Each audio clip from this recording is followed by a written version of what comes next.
I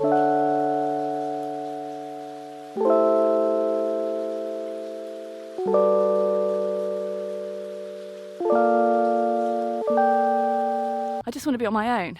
Look, I am. I'm the loudest person in the area today.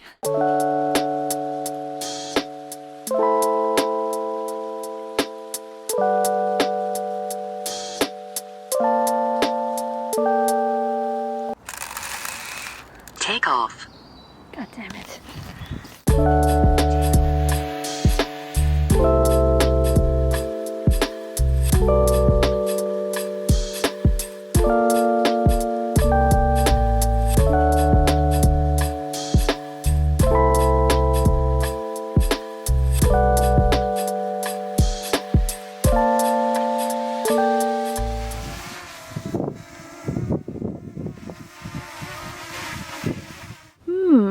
Blueberries.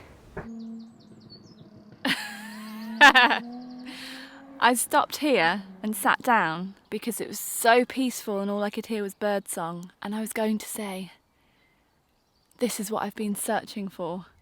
This peace and quiet and birdsong and a gentle breeze and a sunny but not too sunny day. No one around. No one who knows me around. No one who knows me knows where I am at this precise moment. I love it.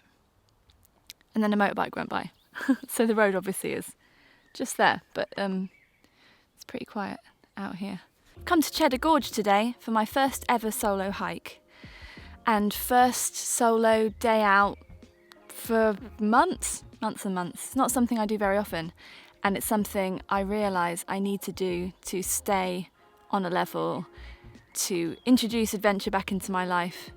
Adventure has been sorely lacking in the last couple of years. And I'm not even talking about international travel and far-flung expeditions. I'm just talking about getting outside, having a bit of time to myself, not just staying indoors all the time. I am terrible for doing that. I was probably the most comfortable when we were in the first lockdown and the rules were very, very clear. And I would say that in the 2 years since then, I've been living in pretty strict social isolation. I've seen a few friends a few times. I've seen my family a few times. And that's all my choice. I know that I didn't really have to do that the whole time. I chose to do that for safety and health, but also probably comfort, because it's scary, isn't it? And my mental health has not been good the past few months. Probably since last September or so. It's been a bit of a struggle, really. With one thing and another, a poorly pet who then passed away, illness in the family. Just the stress and pressure of trying to keep going during this time. I know we're all going through it, but I'm also going through it. And finances have been rocky and are gradually improving. But a few days ago, I started reading a book that I wish I'd found 15 years ago. It's called The 4-Hour Work Week by Tim Ferriss. And I think the reason I haven't read it till now is that seems like a ridiculous idea, and I don't want to only work 4 hours a week. I really love what I do, and the things I do are time consuming. So I just took the title at face value and didn't pick it up till last weekend. And it's made me change things so much. I'm shaking up a lot of stuff in my life at the moment, in my routine, in my plans for this year, and for shaping my life in years to come, just from reading this book. I haven't even finished it yet. It's inspiring me to face some fears. One of them is filming in public, but you might notice there's no one here. So that fear was probably unfounded. Fear of flying a drone. I really don't like owning equipment that I don't use. It makes me feel guilty. It makes me feel like someone who is frivolous and wasteful and wants to be something they're not. That might be a bit harsh, but that's how it makes me feel when I own something, especially something that's quite expensive. Tim and I bought this drone just over a year ago to make the Black Car video.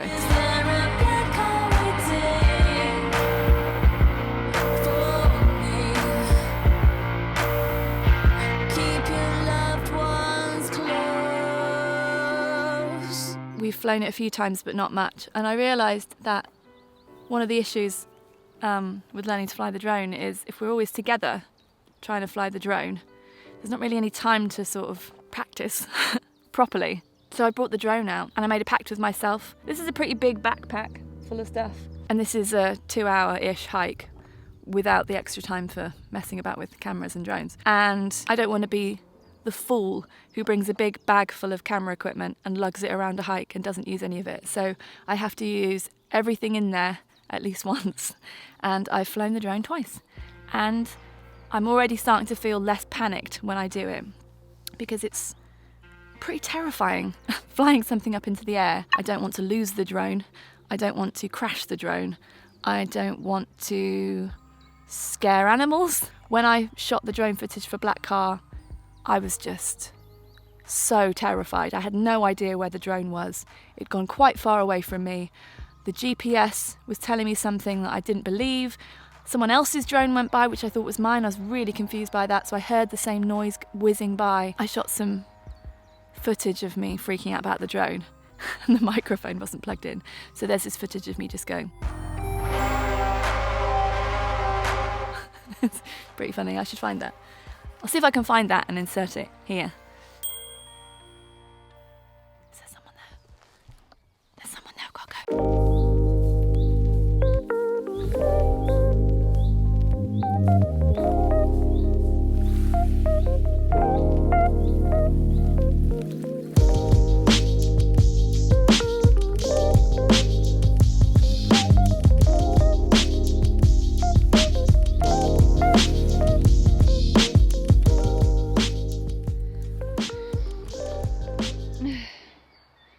Oh look, someone's dropped a load of blueberries for a snack.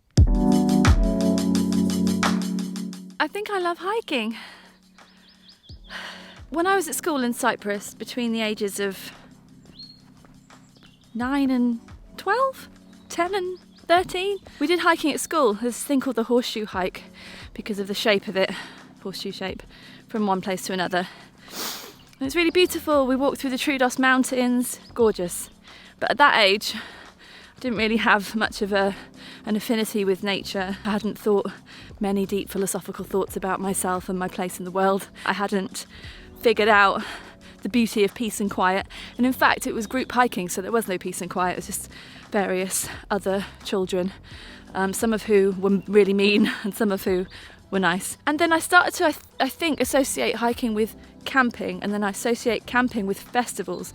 And festivals, in my recollection, when camping were mostly really gross, lots of rainy Glastonburys. And so camping was also something I decided I hate camping, never going to camp again.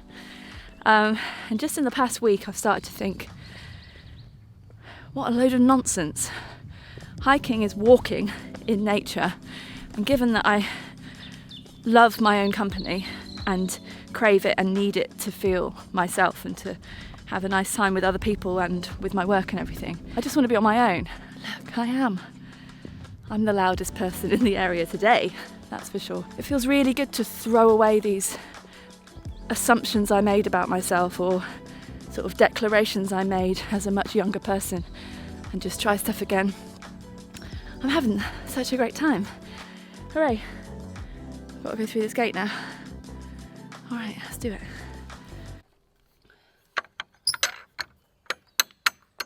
I'm such a townie. How do you get through this? Okay.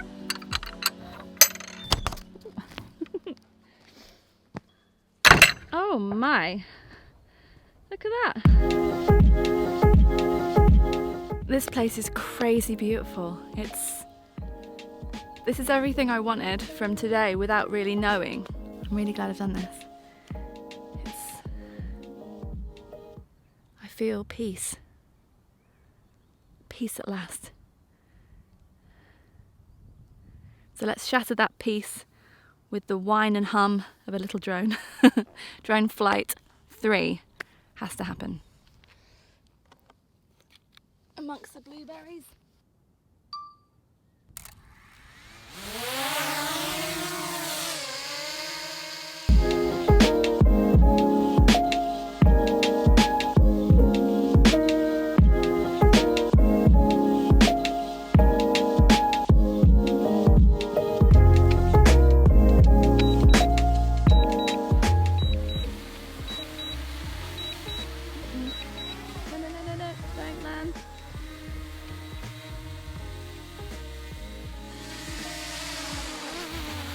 Good job, Joni.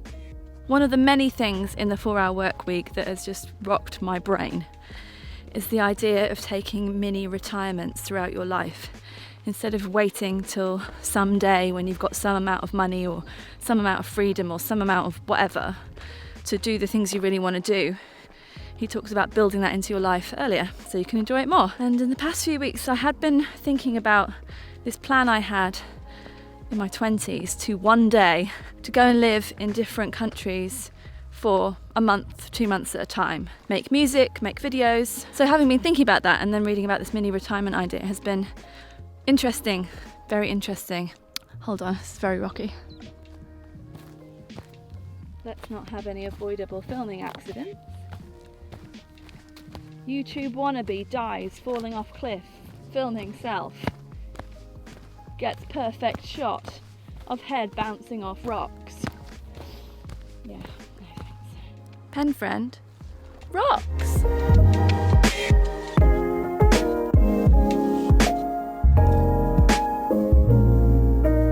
Of course I got some cheese. Thank you, Cheddar Gorge, for a brilliant Adventure Thursday. Marshfield Farm ice cream to finish it off. Rhubarb and custard, rum and raisin. Thanks for coming with me for Adventure Thursday. More soon, I think. Speaking of adventures, I recently went on a hunt for the ancestor of the ukulele in Lisbon, Portugal, so I think you should watch that next. Take care.